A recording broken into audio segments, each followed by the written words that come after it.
Is this going to be good for the American people? Is it going to be good for their pocketbook? Is it going to actually create jobs? Is it actually going to reduce gas prices that have been coming down? And is it going to be on net something that doesn't increase climate change that we're going to have to grapple with? Plus, what type of message would it send if the President of the United States allowed Keystone a few weeks after reaching a historic climate change deal with China? Doesn't make any sense to me. Yeah, I know. It wouldn't make any sense to him. Joining us now is Alex Epstein, founder and president of the Center for Industrial Progress. And he has a book, folks, that everybody should be, this should be in every school in America. The Moral Case for Fossil Fuels. Even has a T-shirt that says, "I love fossil fuels." How are you?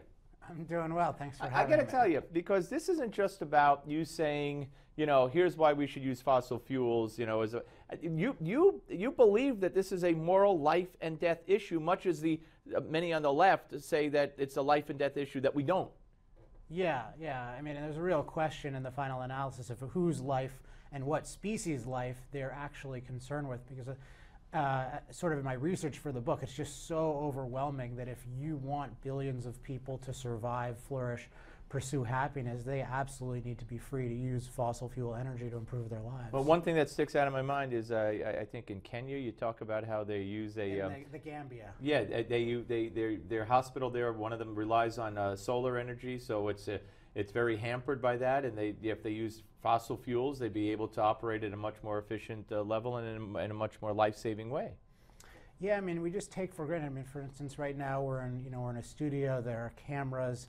I mean, your livelihood as the host of this show. Hopefully that's not giving away a secret. No, okay. But your livelihood, even running this show, which is not something sort of bare survival-ish, but this depends on the cameras actually working. It couldn't be that, well, every time there's a cloud or every time the wind doesn't blow. We laugh about that. Right. We engage in these sort of rich men's toys of solar panels and windmills as parasites on a base load of cheap, plentiful, reliable energy from hydro, from nuclear, and above all from fossil fuels. But in other countries, they don't have that base load at all. And so to have people talking about what are best called unreliables, that's what leads to this situation in the hospital. They can't run an incubator, they can't run any instruments, and that's sentencing them to death. What is the motivation of the left, do you believe? Is it control of us, of our lifestyle? I mean, this so-called agreement with China, which is, hey, China doesn't have to do anything for the next 16 years, but we are going to implement new restrictions and new guidelines that are going to raise our rates, that are going to hamper employment and put more restrictions on business. I mean, what's the goal of that, do you believe, on the part of the left? So there's a really interesting review of the book that I read yesterday, a national review, and he had this criticism of me, which he said, well, you're not focused enough on all the power and prestige motives of all of these different players.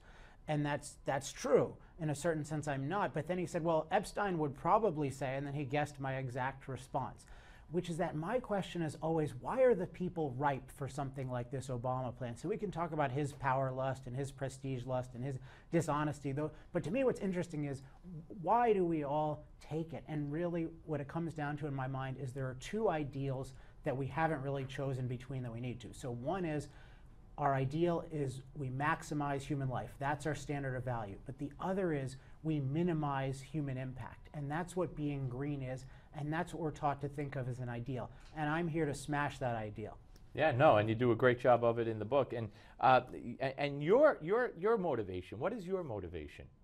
I'm saying I agree with your point of view, but what has motivated you at such a relatively young age to devote so much time in your cause and your energy and research to making this moral case, as you put it, for the life and death case for fossil fuels? How did you pick that as a cause? I mean, I think with any job that's going to be satisfying, there have to be at least two components. One is that you just enjoy the kind of work. So in this case, I like figuring things out, organizing them logically, solving intellectual problems, but that have real world implications.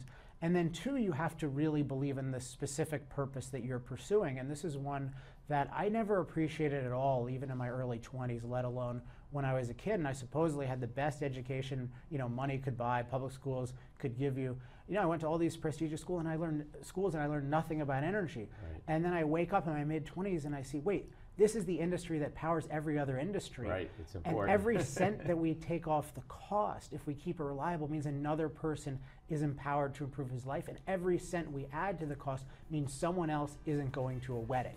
Somebody else isn't going to be able to survive at the hospital. That's what it means. And so when I hear this kind of thing by Obama, oh, here's an idea, let's cut whatever, 28%. Okay, that is a cap on progress. Yeah, couldn't agree with you more. We got 10 seconds. Keystone, imperative that we pass it. Yes, and if I have 10 seconds, Yeah. moralcaseforfossilfuels.com. Moralcaseforfossilfuels.com, and it's Alex Epstein, not Steve. Less important than Yes, the but you website. said, but I heard the reference to National Review's piece there. Okay, the book, The Moral Case for Fossil Fuels. Pick it up, get it. Thank you, Alex. Appreciate it. And we'll be back with more. We'll take your calls, your Skype calls. Don't go away.